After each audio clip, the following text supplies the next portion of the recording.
Welcome sa zip9.com.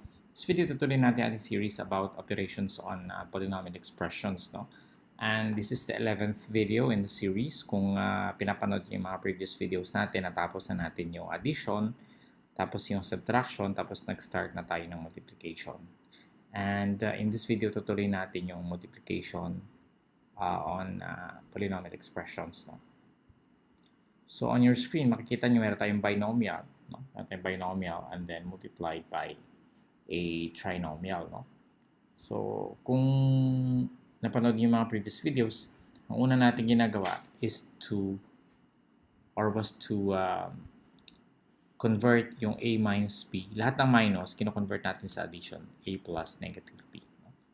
So, although na hindi ko pa ma-explain ngayon kung ano yung benefit nito, although I think nabanggit ko na sa mga previous videos, sundin nyo na lang muna. No? Tapos sa pagkatapos na series na to, i-summarize natin kung ano ba yung mga advantages, kung bakit kailangan i-convert. No? Of course, kung meron kayo mahanap strategy na mas madadalian kayo, pwede nyo namang wag i-convert. No? But here, in this video and then in the previous videos, lagi kong sinasabi na dapat i-convert. Okay, so i-convert na natin, magiging x plus negative y. So lahat ng minus magiging plus negative, no?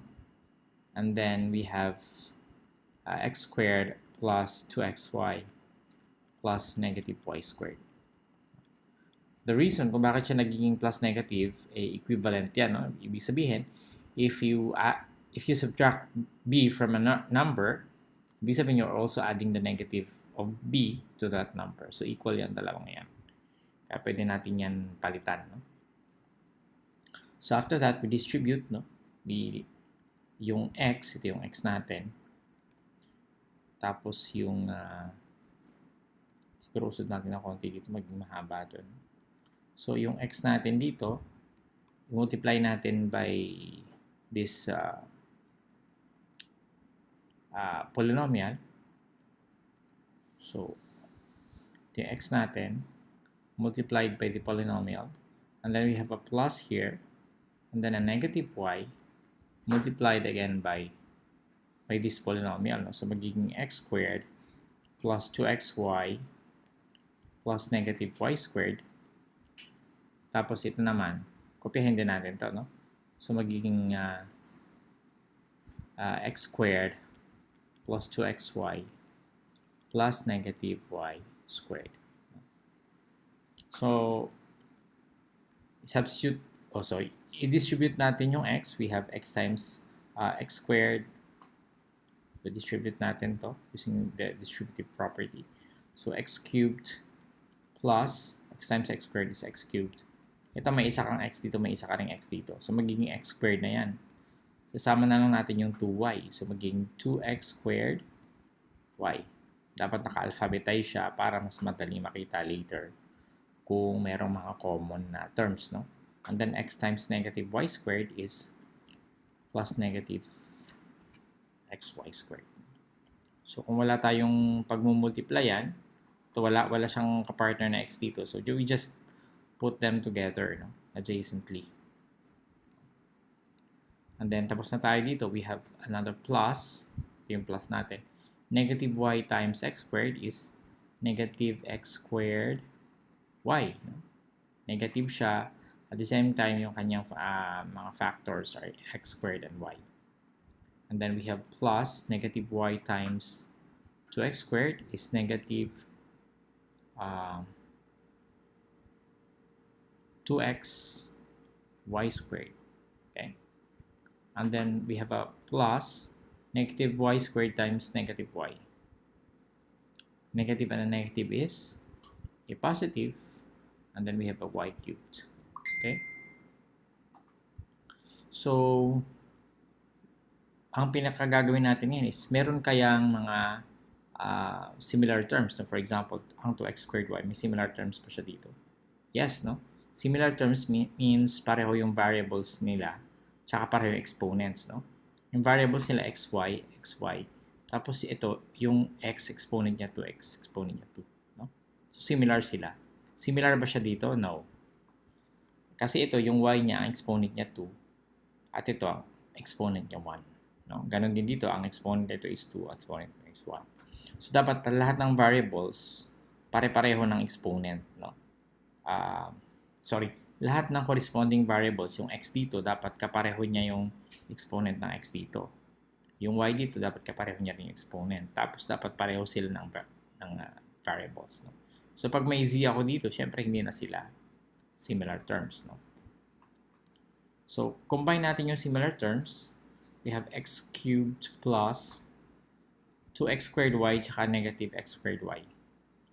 Palit 2 plus negative 1 yan, di ba?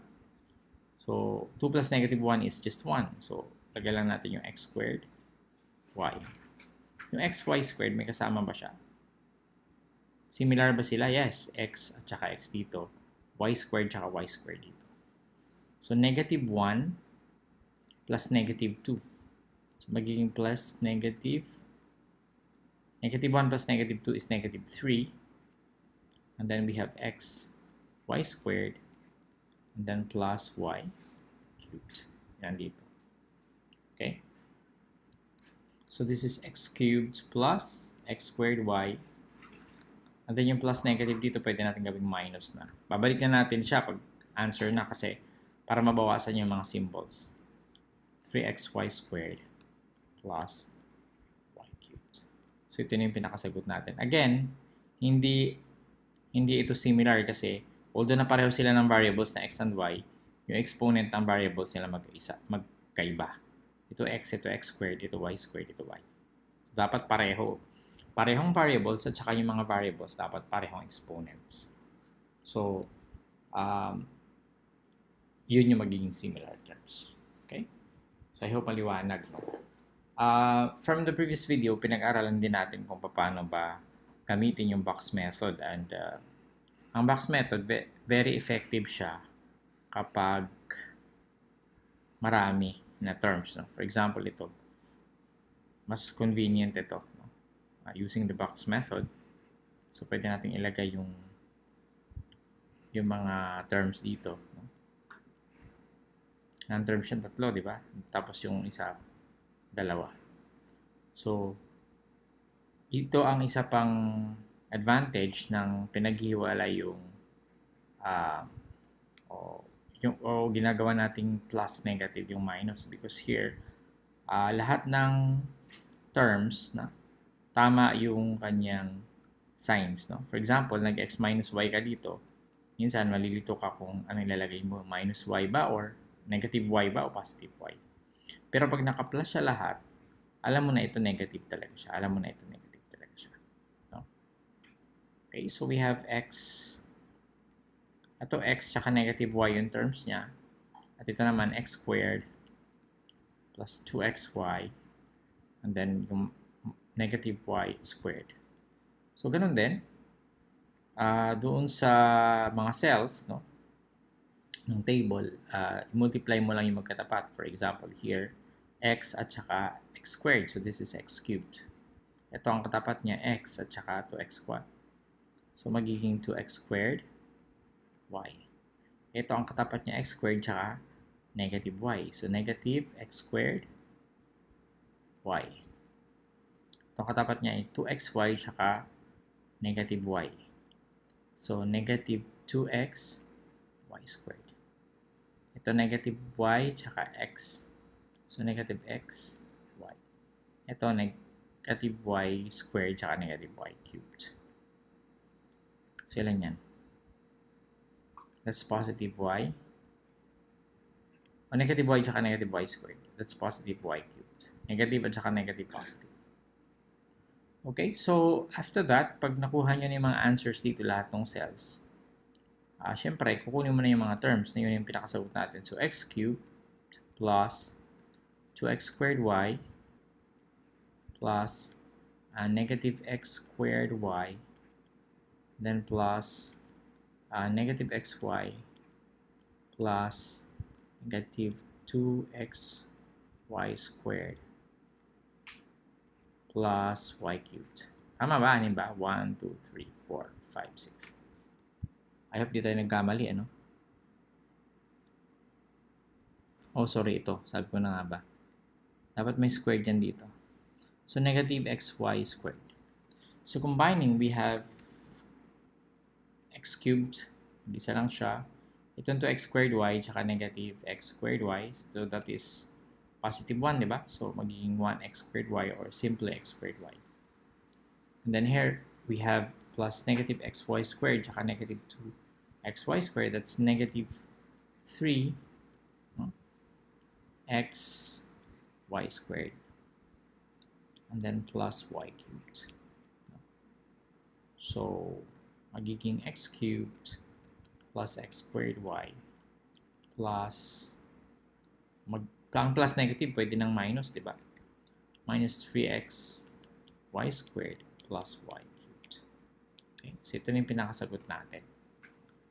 Okay, so napansin nyo yung advantage nung pag-convert natin ng minus dun sa plus negative. Madaling ma-identify yung mga terms, no? Ito ay term niya, ito ay term niya, ito ay term niya, ang negative y squared. Pag minus yan, minsan nakakalito kung alin ba yung ilalagay mo. Yung negative ba or positive. So that's one of the advantages of using this notation. Okay, so maraming salamat. I hope meron ka sa video na to.